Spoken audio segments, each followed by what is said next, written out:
Si vous avez mal au bas du dos, vous n'êtes pas seul. La plupart des personnes connaîtront un ou plusieurs épisodes de douleur lombaire au cours de leur vie. Dans la majorité des cas, la douleur disparaît en quelques jours, voire en quelques semaines. Cependant, dans certains cas, elle peut durer plus de 3 mois. Ces épisodes prolongés se définissent comme une douleur lombaire chronique. Les traitements communs pour gérer la douleur lombaire incluent l'exercice, les techniques de relaxation et les médicaments. Pour comprendre comment ces traitements fonctionnent, regardons d'abord l'anatomie du bas de votre dos. La colonne vertébrale est composée de 24 vertèbres. Les problèmes de dos et les maux de dos se déclarent généralement dans la région lombaire. Chaque vertèbre possède une ouverture qui forme le canal spinal, protégeant ainsi les nerfs spinaux. Les articulations facétaires et les disques intervertébraux permettent de relier les vertèbres entre elles. Ces structures sont maintenues ensemble par des groupes de ligaments et de muscles. Les muscles rattachés à la colonne vertébrale nous permettent de bouger et soutiennent également la charge exercée par le haut du corps sur la colonne. Si certains de ces muscles sont tendus, faibles ou déséquilibrés, la pression peut entraîner une usure excessive des autres structures. Par exemple, un problème commun dans le bas du dos est l'hernie discale.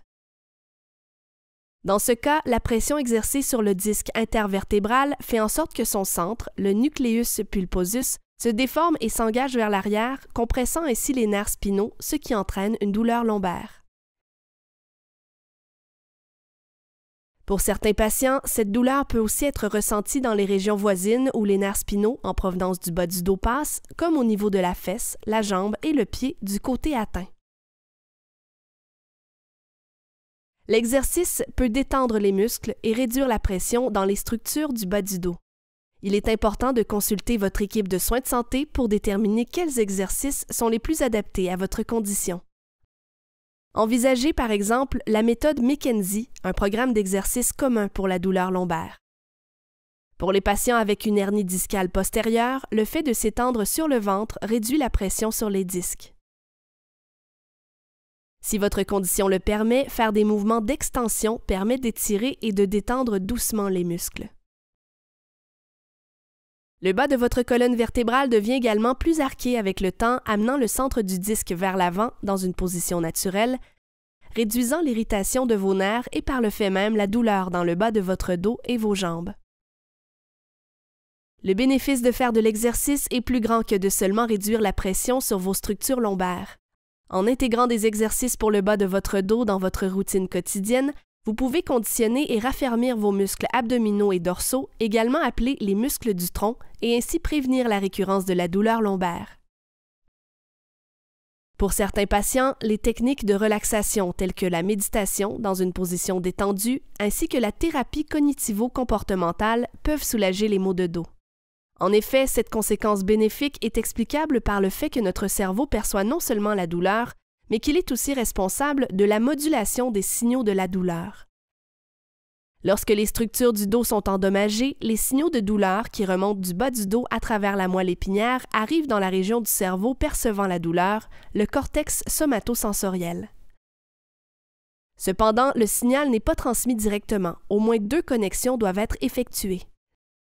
C'est à ces stations relais, comprenant la moelle épinière et le thalamus, que les signaux de la douleur peuvent être modulés par le cerveau. Regardons de plus près la première station relais située dans la corne dorsale de la moelle épinière lombaire. Ici, les signaux de douleur générés dans le bas du dos passent d'un neurone sensitif à un neurone relais dans la moelle épinière. Les signaux de douleur remontent ensuite jusqu'au cerveau. Ces signaux de douleur peuvent cependant être réduits ou inhibés par un type spécifique de neurone renvoyant un signal directement du cerveau. Par conséquent, moins de signaux de douleur arrivent à remonter vers le cerveau, nous ressentons donc moins de douleur.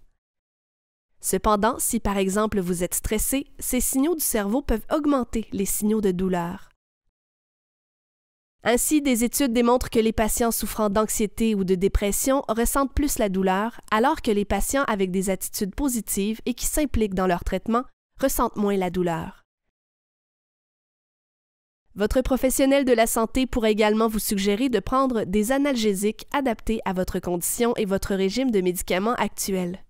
Les effets varient grandement selon le type de médicament prescrit. Certains médicaments aident à détendre les muscles et certains agissent sur les neurones dans les stations relais afin de réduire les signaux de douleur. Il est important de suivre les conseils de votre équipe de soins de santé, de faire des exercices, d'apprendre des techniques de relaxation et, dans certains cas, de prendre des médicaments. Gardez cependant en tête que les bénéfices pourraient ne pas être ressentis immédiatement.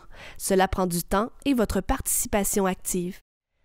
En prenant un rôle actif et informé dans votre propre santé, vous êtes assuré de mieux contrôler votre douleur et de mener une vie plus saine.